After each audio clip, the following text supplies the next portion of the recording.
Khomeini صاحب، خامنائی صاحب، گل پائیگانی صاحب کیا تشہد میں علی ولی اللہ پڑھتے ہیں؟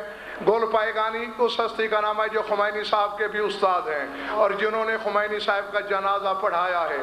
ویڈیو پاکستان میں عام ہے، اس میں انہوں نے علی کی نہیں، علی کے 11 بیٹوں کی بھی گواہی دی ہے۔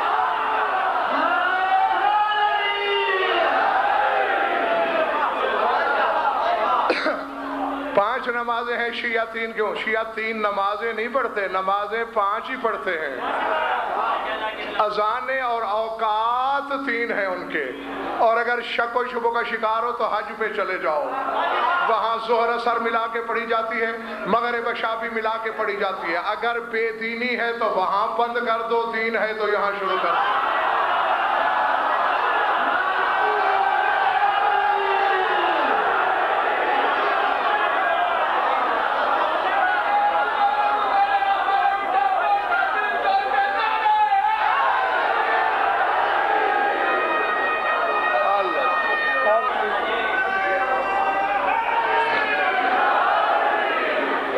اللہ نے انسان کو کیوں پیدا کیا؟ یہ 2-3 مجالس پہلے میں اس پر بحث کر چکا ہوں یہاں کہ وہ مفہوم عبادت جس کے لیے اللہ نے انسان کو پیدا کیا ہے وہ ذکر علی ہے، محبت علی ہے۔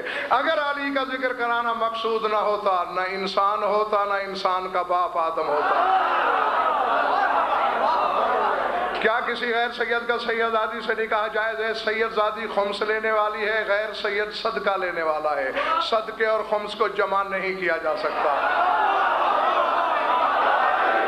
اہل سنت کے نزدیک نماز کے درود اور سٹیج کے درود میں فرق ہے، لیکن مذہب آل محمد میں درود چاہے نماز میں ہو، سٹیج میں ہو، سوتے میں ہو، جاگتے میں ہو، ایک ہی ہوتا ہے۔ بہرحال یہ ذاتی سا سوال ہے، اس پر میں تبصرہ نہیں کروں گا کہ جی ہمارے فلاں صاحب نہیں پڑھاتے یا نہیں پڑھتے، اس میں میری ذمہ داری نہیں۔ تشہد میں علی ولی اللہ، آپ نے مجھ سے پوچھا، میں نے بتا دیا کہ پڑھو۔ اب کوئی نہیں پڑھتا تو اسے لٹھ مار کے پڑھانا میری ذمہ داری نہیں۔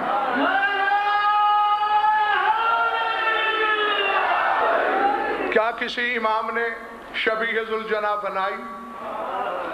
کیا عجیب عجیب اور جاہلانہ سوال کرتا ہے زمانہ۔ آج تک چاند کے زمانے میں بھی پیدل سواریوں والے زمانے کی بات کرتے ہیں لوگ۔ دیکھو اگر حیات قضائی کی بات کرو گے تو پھر میرا چیلنج ہے، جس قسم کے کپڑے تم پہنتے ہو رسول نے اسی طرح پہنے تھے؟ کیا میں خدا کا لباس یہی تھا؟ تو پھر کیا اسے اتار پھینکا جائے؟ دیکھنا تو یہ ہے کہ جو لباس ہم نے پہنا ہے کیا یہ شرعاً جائز ہے یا نہیں۔ حیات قضائی کے نہیں، بات نفس مضمون ماہیت مسئلہ کو پوچھنا چاہیے، یعنی مطلق شبیہ کو پوچھو۔ آؤ سر اٹھاؤ، کوئی اہل سنت بیٹھے ہیں تو وہ بھی اپنے علماء سے جا کے پوچھ لیں کہ ان کی تفسیریں بھی بری پڑی ہیں۔ جب اللہ نے موسیٰ سے وعدہ کیا تھا کہ میں فرعون اور اس کے لشکر کو غرق کر دوں گا، دربار فرعون میں ایک مسخرہ تھا جو حضرت موسیٰ کے لباس کو پہن کر موسیٰ کی نقلیں اتار اتار کے فرعون اور اس کے درباریوں کو ہنساتا تھا۔ سارا لشکر غرق ہو گیا، وہ بچ گیا۔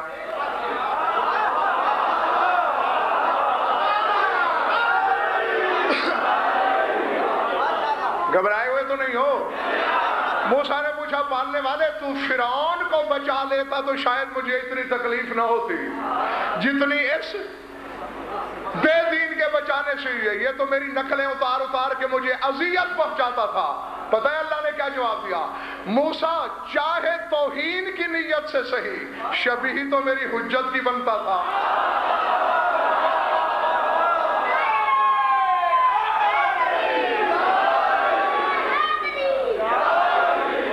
غیرت کبریائی نے گوارا نہیں کیا کہ جو میری حجت کی شبیہ بنے میں اسے غرق کروں۔ توہین کی نیت سے کافر شبیہ بنے تو اللہ بخش دیتا ہے، اور جو احترام کی نیت سے شبیہ بنائے تو اس کا مقام کیا ہوگا؟ کیا جناب عباس کے علم کا رنگ سیاہ تھا؟ کس قسم کے سوال پوچھے جا رہے ہیں؟ میری طرف دیکھو، سرخ، سفید، سیاہ، یہ 3 رنگ صرف حضرت عباس کی بات نہیں، عہد رسالت سے لے کر عہد حسینی